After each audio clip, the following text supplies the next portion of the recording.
अस्सलाम वालेकुम। तारीख़ी मकामात की खोज करते ये पहला मौका है कि जब मुझे हैरत के साथ साथ खौफ भी महसूस हो रहा था। खौफ इसलिए कि जब कोई आम बंदा मर के बेनाम हो जाए तो इसमें कोई हैरत नहीं, क्योंकि वो पहले ही नामवर नहीं था। लेकिन भाई, जब कोई नामवर इंसान, किसी जागीर सल्तनत का मालिक, वो मरने के बाद ऐसा बेनाम हो जाए कि उसकी कब्र भी मौजूद हो, लेकिन फिर भी पता नहीं कि ये किसकी कब्र है। जब मैं दुनिया के इस खेल तमाशे की ऐसी बेरहम शक्ल देखता हूँ तो उस वक्त खौफ आता है कि नामवर लोगों का ये हाल है तो मेरा और आपका क्या होगा। न जाने कितने बरस बाद कोई जानता ही ना होगा कि आदिल, काशिफ, वासिफ, अमजद, अली नामी कोई बंदा दुनिया में आया था। लाहौर बाटापुर के करीब एक गांव भैनी के नाम से है, जहां कब्रिस्तान में हमें इस तारीखी मस्जिद और चंद शकिस्ता शाही कब्रों के साथ यहाँ एक जागीर या सल्तनत कह लीजिए, उसके नामो निशान मिले। हमें फैज़ान नकवी साहब ने जब इस जगह का विज़िट करवाया तो वो कहने लगे कि ये एक ऐसी जगह है जिसके बारे में मैं तमाम खोज करने के बावजूद नहीं जान सका कि ये किससे ताल्लुक़ रखती है।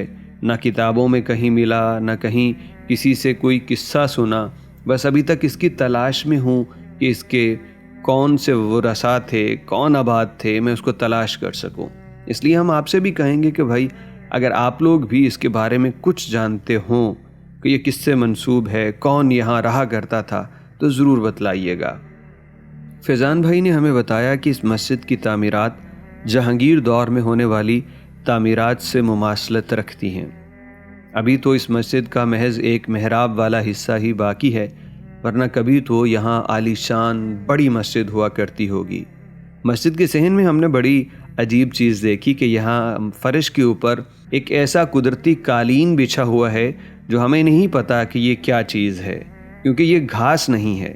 ये ज़ाहिरी बात है, कोई पौधे की ही कोई शक्ल है, ज़मीन से निकला है, लेकिन इतना नरम है जैसे कोई ईरानी कालीन फ़र्श पे बिछा दिया गया हो।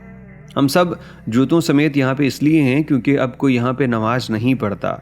यहाँ पे लोग ऐसे ही आते जाते हैं और हम भी इसका विज़िट कर रहे हैं क्योंकि ये सिर्फ़ एक मेहराब यहाँ पे बचा है।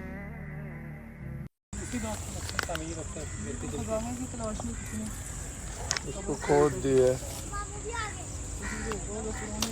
इस मस्जिद से 15-20 कदम दूर मशरिक़ की जानिब ये शाही कब्रों के निशान मौजूद हैं। इन्हीं की वजह से हम यहाँ पे आए थे और इनको देख के यकीन कीजिए कि मेरी हालत तब्दील हो गई कि यार, ऐसे लोग भी थे जो इतनी आलीशान ज़िंदगी गुजार के चले गए, जिनकी कब्रों के निशान भी महफूज हैं, लेकिन इसके बावजूद उनका कोई पता नहीं है। यानी एक तो ये है कि किसी बहुत नामवर शख्स की कब्र बनी और वहाँ पे बाद में आने वाले हुक्मरान ने ख़त्म कर दी, उसको बराबर कर दिया, उसके ऊपर कोई फसल उगा दी, लोग वहाँ से चले गए, पता नहीं चला। समझ आती है बात। लेकिन ये देखिए कि कब्रें मौजूद हैं लेकिन फिर भी पता नहीं कि किसकी हैं। और ये आम बंदों की कब्रें इसलिए नहीं हैं क्योंकि यहाँ पे पूरी एक स्टेट थी। ये जो कब्रें, फैज़ान भाई बताते हैं कि मैंने इन कब्रों को इससे बेहतर हालत में देखा है। अभी तो ये सारी कब्रें उधेड़ दी गई हैं ख़जाने के लालच में। लोग आते हैं, कब्रों को उधेड़ देते हैं और कहते हैं कि हमें यहाँ पे ख़जाना मिलेगा। मैंने यहाँ पे कुछ हड्डियाँ भी देखी जिनको मैंने फिर कैमरे में रिकॉर्ड इसलिए नहीं किया कि किसी लाश या मैयत की बेहुरमती ना हो। तो लोगों ने इसको खुदाई और सोना निकालने के चक्कर में इस तरह इनका हाल कर। लेकिन अभी भी नज़र आता है कि इस कब्र के ऊपर कितनी परतों में ईंटें मौजूद हैं जो बताती हैं कि इस कब्र को ज़मीन से काफ़ी ऊंचा करके बनाया गया होगा। और ऐसी कब्रें हमेशा शाही ख़ानदान वालों की ही बनती थी। गरीब बंदे के पास ना तो इतना सरमाया था और ना ही शायद उसे इजाज़त होगी कि वो इस तरह की कब्रें बना सके। इन शाही कब्रों के ऊपर वहशत का आलम यह था कि हम में से जितने भी लोग यहाँ आए, उन्होंने दूर से ही इसे देख लिया और फिर दूसरी जानिब चले गए।